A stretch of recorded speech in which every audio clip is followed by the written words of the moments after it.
Hello students, आप सभी का स्वागत है इकोनॉमिक्स की क्लास में। और हमारा चैप्टर चल रहा है कलेक्शन ऑफ डाटा, यानी कि डाटा का संकलन करना। आज हम बात करेंगे डाटा को कलेक्शन करने के जो मेथड हैं, उसमें हमने डिस्कस करना है सेकेंडरी डाटा को कलेक्ट करने के कौन कौन से रिसोर्स हैं, कौन कौन से मेथड हैं। सेकेंडरी डाटा को कलेक्शन करने के हमारे पास दो तरह के सोर्स हैं। एक तो पब्लिश सोर्स है और दूसरा क्या है, अनपब्लिश। पब्लिश सोर्स का मतलब क्या होता है, यानी ऐसे डाटा जो कि टाइम टू टाइम क्या है, गवर्नमेंट और नॉन गवर्नमेंट जो ऑर्गेनाइजेशन हैं उनके द्वारा पब्लिश किए जाते हैं,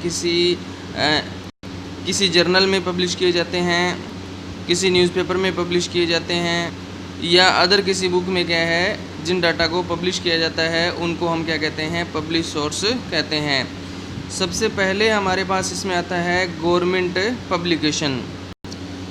इंडिया की सेंट्रल गवर्नमेंट और स्टेट गवर्नमेंट और इंडिया के जो गवर्नमेंट के अलग अलग जो डिपार्टमेंट हैं, वो डिपार्टमेंट टाइम टू टाइम क्या है, डिफरेंट टाइप के डाटा जो हैं उनको पब्लिश करते हैं। इन पब्लिकेशन में स्टैटिस्टिकल जो डाटा हैं वो, इसके अलावा एनुअल सर्वे जो गवर्नमेंट के द्वारा टाइम टू टाइम किया जाता है, हर साल जो सर्वे किए जाते हैं उनसे रिलेटेड डाटा जो है वो इशू किए जाते हैं। तो ये सर्वे कोई इंडस्ट्री से रिलेटेड हो या एग्रीकल्चर से रिलेटेड कोई सर्वे हो, तो उनकी रिपोर्ट भी क्या है, टाइम टू टाइम पब्लिश की जाती है। इसके अलावा इंडिया की करेंसी से रिलेटेड कोई भी रिपोर्ट है, या बैंकिंग सेक्टर से रिलेटेड कोई भी डाटा हैं, या लेबर गजट से रिलेटेड डाटा हैं, आरबीआई जो है उससे रिलेटेड कोई भी डाटा हैं, तो ये डाटाज जो हैं वो टाइम टू टाइम क्या है, इंडियन गवर्नमेंट और इनके जो अलग अलग डिपार्टमेंट हैं, जिसमें स्टेट गवर्नमेंट भी आती है और सेंट्रल गवर्नमेंट आती है, और जैसे अलग अलग डिपार्टमेंट है, फाइनेंस डिपार्टमेंट है या कॉमर्स डिपार्टमेंट है, ये सारे डिपार्टमेंट क्या करते हैं, टाइम टू टाइम ये जो डाटा हैं उनको पब्लिश करते हैं। और जो भी इंटरेस्टेड पार्टीज़ होती हैं वो इन डाटा का यूज़ करके और जो इन्फॉर्मेशन जो है वो इनसे ले सकती हैं। सेकंड जो पॉइंट हमारे पास आता है वो आता है सेमी गवर्नमेंट पब्लिकेशंस। कुछ ऐसी ऑर्गेनाइजेशन जो होती हैं जो गवर्नमेंट नहीं है और प्राइवेट भी नहीं है, बल्कि क्या है, सेमी गवर्नमेंट हैं, वो भी क्या करती हैं, टाइम टू टाइम क्या है, डिफरेंट टाइप का डाटा जो है उनको पब्लिश करती हैं। जैसे कि म्यूनसिपलिटी यानी कि नगर पालिका के दफ्तर के द्वारा डाटा जो जारी किए जाते हैं, नगर निगम के द्वारा किए जाते हैं, जिला परिषद है उनके द्वारा किए जाते हैं। तो ये किस तरह के डाटा पब्लिश करते हैं, ये जैसे मान लो डेथ से रिलेटेड हैं, या बर्थ से रिलेटेड हैं, एजुकेशन है, या किसी पर्टिकुलर एरिया में हेल्थ की जो फैसिलिटी है उनसे रिलेटेड जो डाटा इनके पास अवेलेबल होते हैं, और ये डिफरेंट टाइप की जो जर्नल्स होती हैं उनके अंदर क्या है, ये डाटा जो है उनको पब्लिश करते हैं। थर्ड पॉइंट हमारे पास आता है report of committees and commissions. सरकार के द्वारा क्या है, डिफरेंट टाइप की क्या है, कमेटीज़ बनाई जाती हैं और डिफरेंट टाइप के कमीशंस बनाए जाते हैं। जैसे कि प्लानिंग कमीशन है, या फाइनेंस कमीशन है, मोनोपोलीज़ कमीशंस हैं। तो इस तरह के कमीशन जो हैं वो क्या है, बनाए जाते हैं। तो ये कमीशंस क्या करते हैं, ये कमीशन और कमेटियाँ क्या हैं, अपनी अपनी सर्वे से रिलेटेड जो अपनी अपनी फील्ड से रिलेटेड जो रिपोर्ट है उनको क्या है, पब्लिश करते हैं, और जो रिलेटेड पार्टीज़ हैं उनका बेनिफिट उठा सकते हैं। नेक्स्ट फोर्थ पॉइंट आता है हमारे पास पब्लिकेशंस ऑफ ट्रेड एसोसिएशन। यानी कि कई बार क्या है, ट्रेड एसोसिएशन जो होती हैं वो भी क्या है, अपने डाटा जो है उनको पब्लिश करती हैं।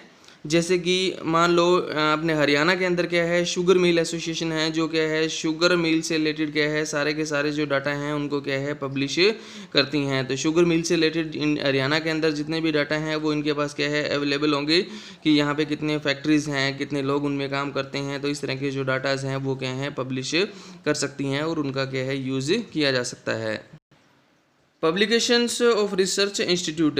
कुछ रिसर्च इंस्टीट्यूट हैं, जैसे मान लो यूनिवर्सिटी है, कॉलेज है, या अदर कोई इंस्टीट्यूट है, तो वहाँ पर क्या है, बहुत सारे स्टूडेंट जो हैं वो क्या है, रिसर्च का काम करते हैं। तो जब वो रिसर्च करते हैं तो उनसे रिलेटेड डाटा भी हैं, पब्लिश किए जाते हैं। इसी प्रकार क्या है, कई अदर इंस्टीट्यूट हैं जो स्पेशली क्या है, रिसर्च करने का काम करते हैं, अलग अलग टाइप की रिसर्च करते हैं। जैसे इंडियन स्टैटिस्टिकल इंस्टीट्यूट है, या national council of applied economic research हैं। तो ये भी क्या करते हैं, अपना जो डाटा है रिसर्च से रिलेटेड उसको पब्लिश करते हैं, और उसको यूज़ किया जा सकता है। नेक्स्ट सिक्स्थ पॉइंट हमारे पास आता है जर्नल्स एंड पेपर। तो कई तरह के न्यूज़पेपर हैं और कई तरह की जो जर्नल्स हैं, जैसे कि है द इकोनॉमिक टाइम है, या अदर न्यूज़पेपर और जर्नल हैं वो भी क्या करते हैं, टाइम टू टाइम क्या है डिफरेंट टाइप का डाटा पब्लिश करते हैं, और वहाँ से डाटा जो है यूज़ करके उसको क्या है हम कहीं ना कहीं क्या है आगे यूज़ कर सकते हैं। 7वां पॉइंट हमारे पास आता है पब्लिकेशंस ऑफ रिसर्च स्कॉलर, यानी कि कुछ स्टूडेंट्स जो पीएचडी कर रहे हैं या फिर एमफिल कर रहे हैं तो वो क्या है अपना रिसर्च से रिलेटेड जो डाटा है उनको क्या है पब्लिश कर सकते हैं, और जो भी इंटरेस्टेड पार्टीज़ है वो क्या है इस डाटा का यूज़ जो है वो कर सकती है। 8वां पॉइंट हमारे पास आता है इंटरनेशनल पब्लिकेशन। कुछ इंटरनेशनल पब्लिकेशंस भी होते हैं जो क्या है डाटा को पब्लिश करने का काम करते हैं, तो इसमें कई तरह के इंस्टीट्यूट हम क्या है इंक्लूड करते हैं, जैसे यूनाइटेड नेशन ऑर्गेनाइजेशन है, इंटरनेशनल लेबर ऑर्गेनाइजेशन है, इंटरनेशनल मॉनेटरी फंड है, या वर्ल्ड बैंक है, या अदर जो फॉरेन की जो गवर्नमेंट है वो भी क्या करती हैं डिफरेंट टाइप के जो इंटरनेशनल पॉइंट से रिलेटेड जो डाटा हैं उनको पब्लिश करती हैं, और उनको कहीं पे भी क्या है जो हमारा पर्पज़ होता है वहाँ पे हम उनको यूज़ कर सकते हैं। तो ये 8 पॉइंट थे जो थे हमारे सेकेंडरी डाटा को यूज़ करने के, जो हमारे पास पब्लिश सोर्स जो थे जहाँ से हम सेकेंडरी डाटा का यूज़ कर सकते हैं उनको ले सकते हैं। उसके बाद आता है अनपब्लिश सोर्स। अनपब्लिश सोर्स कौन से होते हैं, जो कि पब्लिश नहीं होते, ठीक है। ये जो हैं किस तरह के सोर्स होते हैं, इसमें क्या है कुछ लोग अपने प्राइवेट पर्पज़ के लिए क्या है डाटा का कलेक्शन कर लेते हैं, और प्राइवेट पर्पज़ पूरा होने के बाद वो डाटा जो है वो अपने पास रख लेते हैं, उसको पब्लिश नहीं करते। तो हम क्या है हमारी नीड के अकॉर्डिंग क्या है वो डाटा उन लोगों से भी क्या है ले सकते हैं, और हमारी ज़रूरत को हम पूरा कर सकते हैं। नेक्स्ट हमारे पास पॉइंट आता है precaution in use of secondary data, यानी कि जब हम सेकेंडरी डाटा का यूज़ करते हैं तो उसमें कौन कौन सी प्रिकॉशन हमें यूज़ करनी पड़ेगी, कौन कौन सी सावधानियां हमें रखनी पड़ेगी। तो मैंने आपको पहले बताया कि सेकेंडरी डाटा वो डाटा होता है जो किसी अदर पर्सन ने, अदर इंस्टीट्यूट ने क्या है कलेक्शन की है जिसकी, और उनके पर्पज़ के क्या है अकॉर्डिंग है, हमारे पर्पज़ के अकॉर्डिंग नहीं है। तो हम जब इस डाटा को यूज़ करते हैं तो हो सकता है हमें इनके अंदर क्या है कुछ चेंजेस करने पड़े, और हमें हमारी ज़रूरत के हिसाब से क्या है इनको यूज़ करना पड़े। तो इसमें सबसे पहला जो पॉइंट आता है प्रिकॉशन का वो आता है the ability of collecting organisation. जब हम सेकेंडरी डाटा को यूज़ करते हैं तो हमारे लिए ज़रूरी है कि हम ये देखें कि जिस ऑर्गेनाइजेशन ने, जिस संस्था ने, जिस इंस्टीट्यूट ने या जिस पर्सन ने इस डाटा को कलेक्ट किया है उसकी क्या एबिलिटी है। मतलब अगर वो पर्सन या इंस्टीट्यूट क्या है डाटा को कलेक्शन करने में क्या है बहुत ज़्यादा एबल है और अच्छे से क्या है उसको वो यूज़ कर सकता है, मतलब कि उसके पास क्या है अच्छी स्किल है उस डाटा को कलेक्शन करने की, तो हम क्या है उस डाटा को क्या है यूज़ कर सकते हैं। मतलब अगर उसके अंदर ज़्यादा एबिलिटी होगी उस ऑर्गेनाइजेशन के अंदर या उस व्यक्ति के अंदर डाटा को कलेक्शन करने की, और उसने बहुत अच्छे तरीके से उनको कलेक्शन किया है, तो ये डाटा हमारे काम का हो सकता है। अगर उसके अंदर एबिलिटी नहीं है तो हो सकता है कि उस डाटा में बहुत सारी क्या है मिस्टेक हो। तो हमें क्या है एबिलिटी क्या है देखनी पड़ेगी जिसने उसको कलेक्ट किया है पहली बार उनकी। सेकंड पॉइंट हमारे पास आता है ऑब्जेक्टिव एंड स्कोप। तो हमें ये भी देखना पड़ेगा कि जिस पर्सन ने इस डाटा को कलेक्ट किया है जिससे हम वो डाटा ले रहे हैं, तो उसने किस ऑब्जेक्टिव को पूरा करने के लिए डाटा जो है वो कलेक्शन किया था, और क्या उसका जो ऑब्जेक्टिव है वो अचीव हो पाया या नहीं हो पाया। तो ये भी हमें क्या है इसके अंदर देखना पड़ेगा। इसके साथ साथ क्या है हमें ये स्कोप भी देखना पड़ेगा कि जो डाटा कलेक्ट किया गया है उसका क्या क्या स्कोप है, कहाँ कहाँ उसका यूज़ जो है वो किया जा सकता है। थर्ड पॉइंट हमारे पास आता है मेथड ऑफ कलेक्शन। तो इसमें हमें ये भी देखना पड़ेगा कि जिस पर्सन ने इस डाटा को सबसे पहली बार कलेक्ट किया था तो उसने क्या है इस डाटा को कलेक्शन करने में कौन से मेथड का यूज़ किया था। तो हमने पहले अलग अलग टाइप के कई मेथड जो हमने किए थे, जैसे कि डायरेक्ट पर्सनल इन्वेस्टिगेशन है, इनडायरेक्ट ओरल इन्वेस्टिगेशंस हैं, ठीक है, क्वेश्चनरी शेड्यूल्स हैं। तो हमें देखना पड़ेगा कि उसने जब डाटा कलेक्शन किया है तो उसने क्या है कौन से मेथड का यूज़ किया है। उसके बाद आता है fourth point times and conditions of collection, यानी कि जब डाटा को पहली बार कलेक्ट किया गया था तो उस वो टाइम क्या था और कंडीशन क्या थी।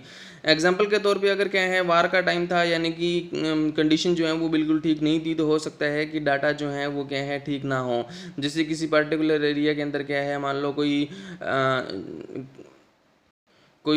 स्ट्राइक हो गई है या कोई वार हो गया है, ठीक है, तो लॉकडाउन हो गया है कुछ, तो उस टाइम के अंदर अगर डाटा कलेक्शन किया गया है तो वो डाटा जो है वो ज़्यादा यूज़फुल नहीं होता।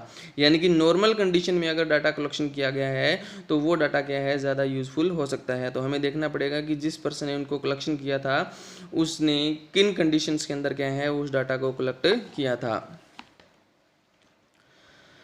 फिफ्थ पॉइंट हमारे पास आता है definitions of unit. Definitions of unit का मतलब क्या है कि जो डाटा कलेक्ट किया गया है, जिस पर्सन ने कलेक्ट किया था, तो उसके लिए डाटा की क्या डेफिनेशन है, यानी कि जो डाटा कलेक्शन किया गया है उस डाटा के क्या मीनिंग है, क्या डेफिनेशंस है, और हमारे लिए उस डाटा की यूनिट की क्या क्या मीनिंग है और क्या उसका डेफिनेशंस है। तो हमें इन दोनों में डिफरेंस देखना पड़ेगा कि उसके लिए डाटा का मीनिंग क्या है और हमारे लिए डाटा का मीनिंग क्या है। अगर दोनों का मीनिंग सेम है तो उस डाटा को यूज़ किया जा सकता है, और अगर मीनिंग सेम नहीं है तो हम क्या है उस डाटा का यूज़ नहीं कर सकते। सिक्स्थ पॉइंट हमारे पास आता है एक्यूरेसी, यानी कि जब हम सेकेंडरी डाटा का यूज़ करें तो हमें ये भी देख लेना चाहिए कि जो डाटा कलेक्ट किया गया है, जब पहली बार उसको कलेक्ट किया गया था तो उसमें कितनी एक्यूरेसी है, क्या उस डाटा को हम एज इट इज़ यूज़ कर सकते हैं या उसमें हमें क्या है कोई चेंज करना पड़ेगा, और क्या उसका हमारे जो इन्वेस्टिगेशंस है उसके ऊपर क्या इफेक्ट पड़ेगा। तो ये चीज़ें भी हमें क्या है देखनी चाहिए। तो अगर डाटा एक्यूरेट है तो हम उसका यूज़ कर सकते हैं, लेकिन अगर एक्यूरेट नहीं है तो हम उसका यूज़ नहीं कर सकते। तो ये चैप्टर था हमारा कलेक्शन ऑफ डाटा। तो इसी के साथ क्या है ये चैप्टर हमारा कंप्लीट हुआ, और अगले लेक्चर में हम अगला चैप्टर जो है वो स्टार्ट करेंगे। ओके, थैंक यू सभी का।